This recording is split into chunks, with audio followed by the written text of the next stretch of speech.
Now here we have to find out the value of capital M in terms of small m if the system is given to be in equilibrium, right? If the system is in equilibrium, that means the net external force on the system is 0, or rather both the bodies will be in equilibrium as well, right? So we can analyze both the bodies separately, saying that net external force on both the bodies is equal to 0. Okay, let's do that. Let's draw their free body diagrams.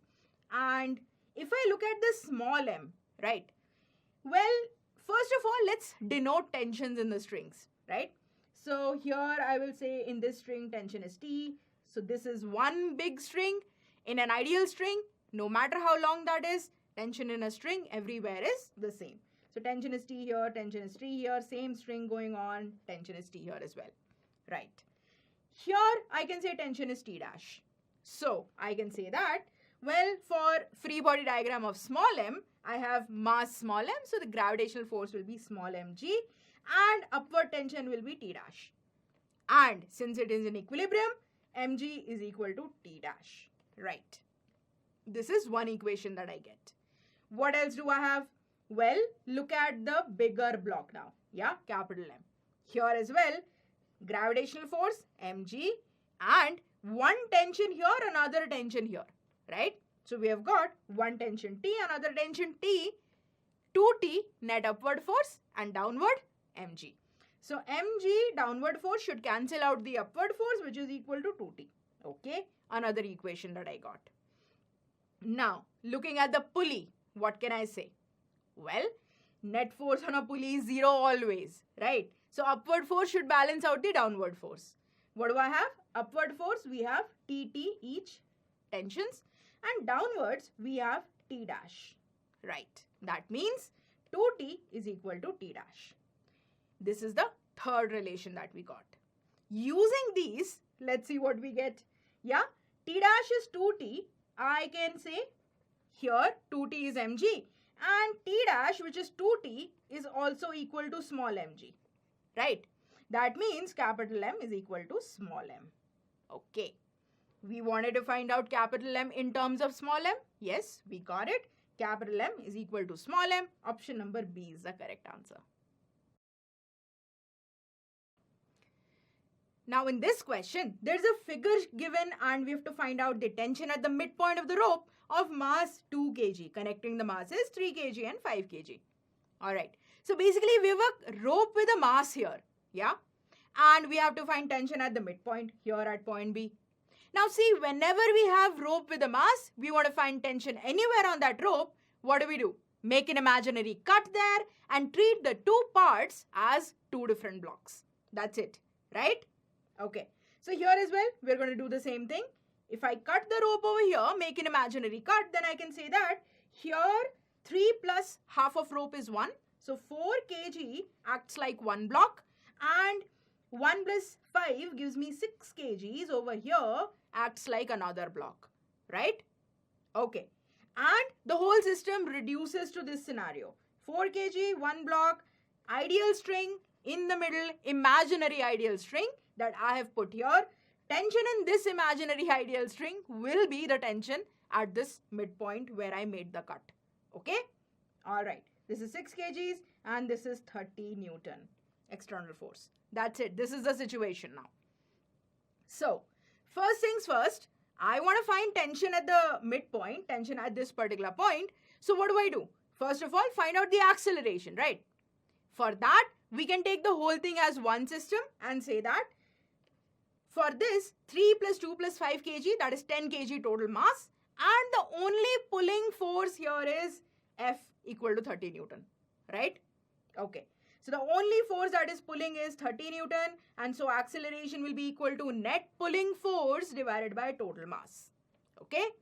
So 30 divided by 10 is equal to 3 meter per second square. This is the acceleration, right? Using this acceleration, can I find out tension at the midpoint? Of course I can. I can say that now let us make the FBD of one part only. Yeah, only the left part. Which was how much? 3 kg plus 1 kg was 4 kgs. Okay. Here, the only pulling force will be this tension. Yeah, tension in the imaginary string that we imagined.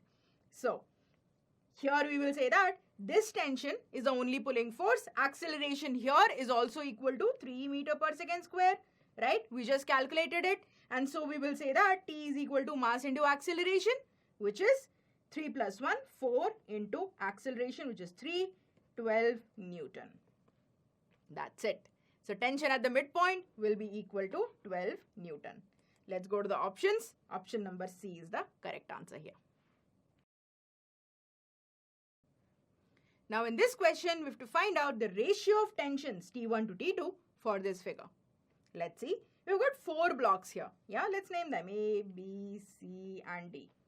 Then I can say that, well, we want ratio of tensions T1, which is in this string, to T2, which is in this string, right? T1 is over here, T2 is over here. And we understand that since all of these blocks are connected to each other via strings, they will have a common acceleration, right? Let's say, and because of these hanging blocks, the whole system will accelerate, B, C, D will accelerate down, A will accelerate sideways towards the right with acceleration A. Okay. Now, here, I don't want to calculate acceleration per se. I want to calculate ratio of tensions, right? So, I don't really need to calculate acceleration here, but what I will make use of is that all the blocks have the same magnitude of acceleration, right? And can I say that here, if I look at this situation, right? If I make the free body diagram of C and D combined, then can I say that 3 plus 5, total weight of this will be 3 plus 5, 8, 80 Newton, and upward force will be T1, right?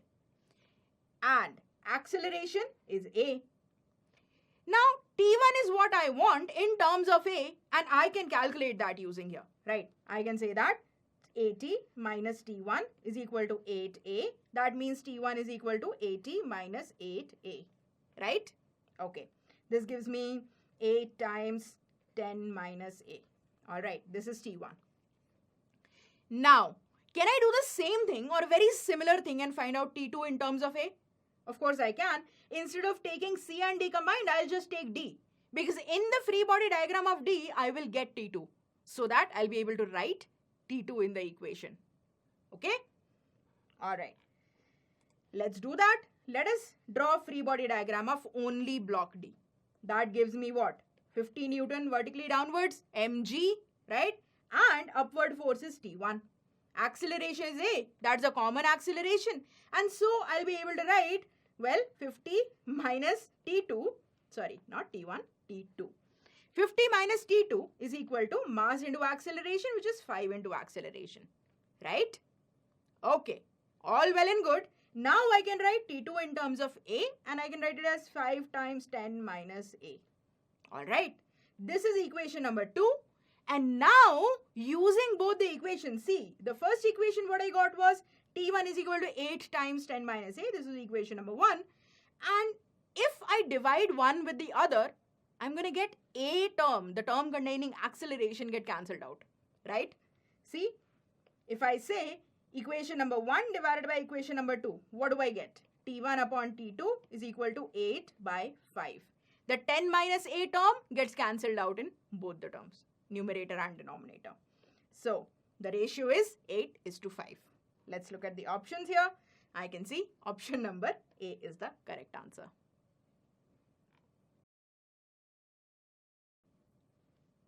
Now here, we have to find the force on pulley 2 by the support, assuming all strings and pulleys to be of negligible mass and surfaces to be frictionless. G is given as 10 meter per second square.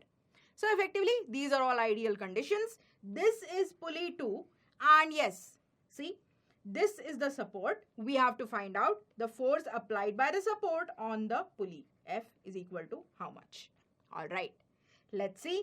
First things first, I will say that there are, well, 6 kg hanging block and 5 kg hanging block. We'll have to first make sure, figure out which one dominates, because 6 kg is on an incline, right? So, where is the pulling force on 6 kg block? It is 6g sine 30 degrees. So, 6g sine 30 degrees, which is 30 Newton, if I take g is equal to 10, which is given here, right? On the other hand, on 5 kg block, I will have 5g as the pulling force, which is 50 Newton. So yes, the 50 Newton force dominates and the whole system will accelerate like this with an acceleration A. Okay, we understand that much. Also, because of string constraint, I can say that, well, this acceleration of the whole system, all three blocks combined, will be equal to net pulling force divided by total mass, right? Okay.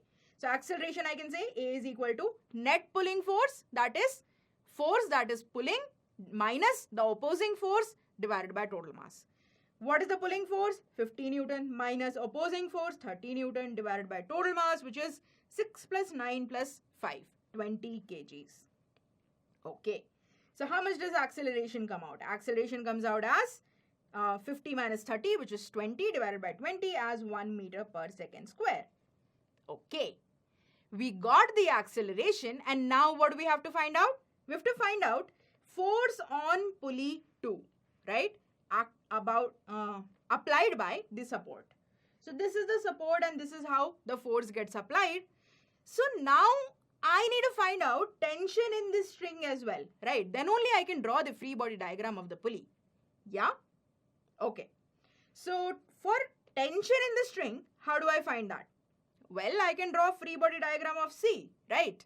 I want to find out tension in this string. Okay.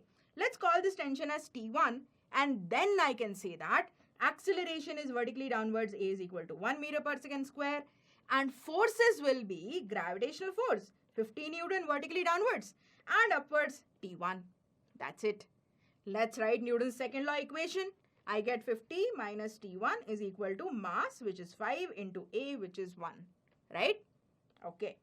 T1 comes out to be 45 Newton. Right.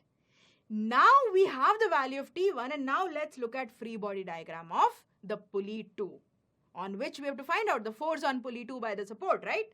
For that, let us look at free body diagram of pulley 2. Here on pulley 2, I can see that, well, there is this tension T1 here, another tension T1 here, right? There are 2 points of contact. So one tension T1 here, another tension T1 here. This is an ideal pulley. Mass is negligible, so there will be negligible gravitational force. I'm not going to consider that.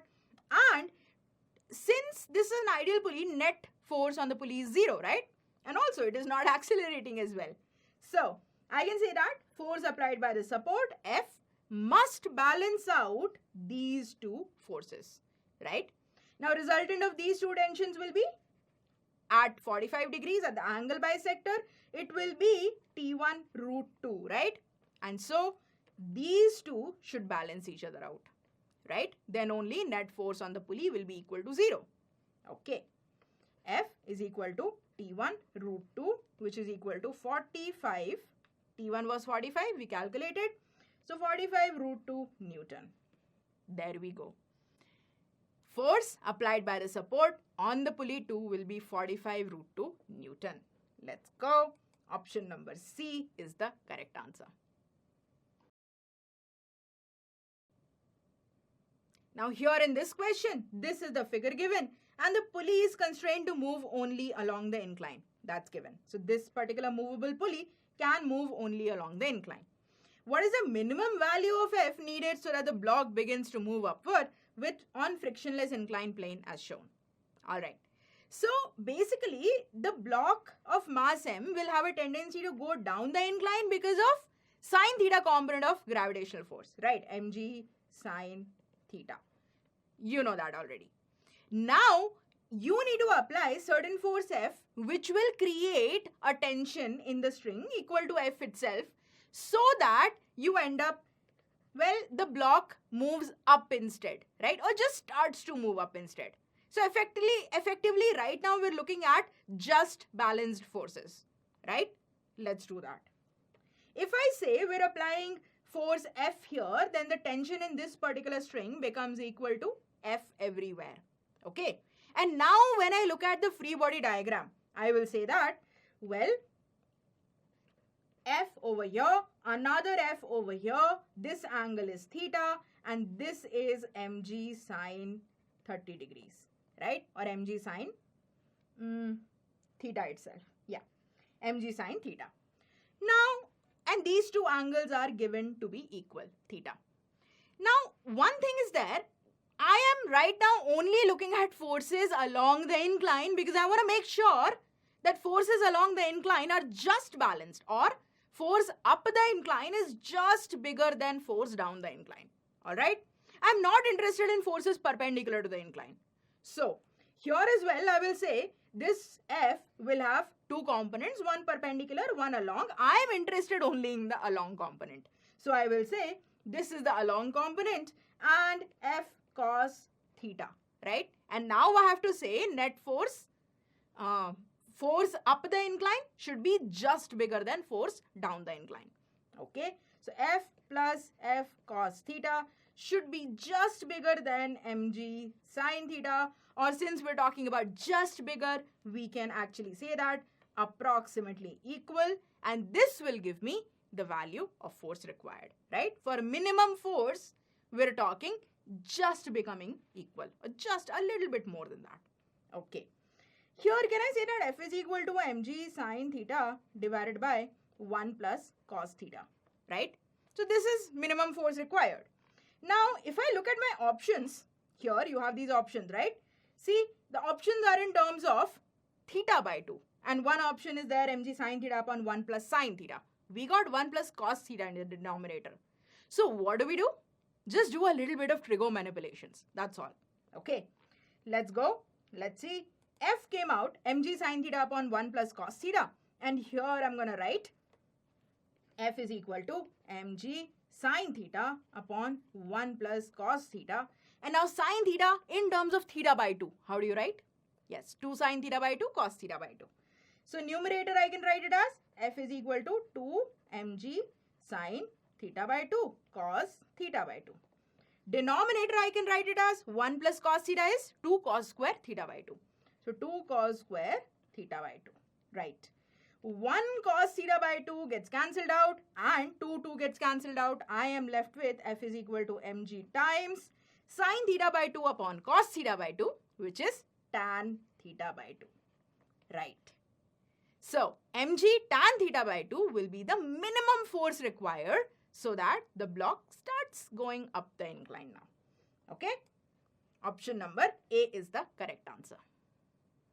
For more videos and live lectures on the JEE, click on the subscribe button now.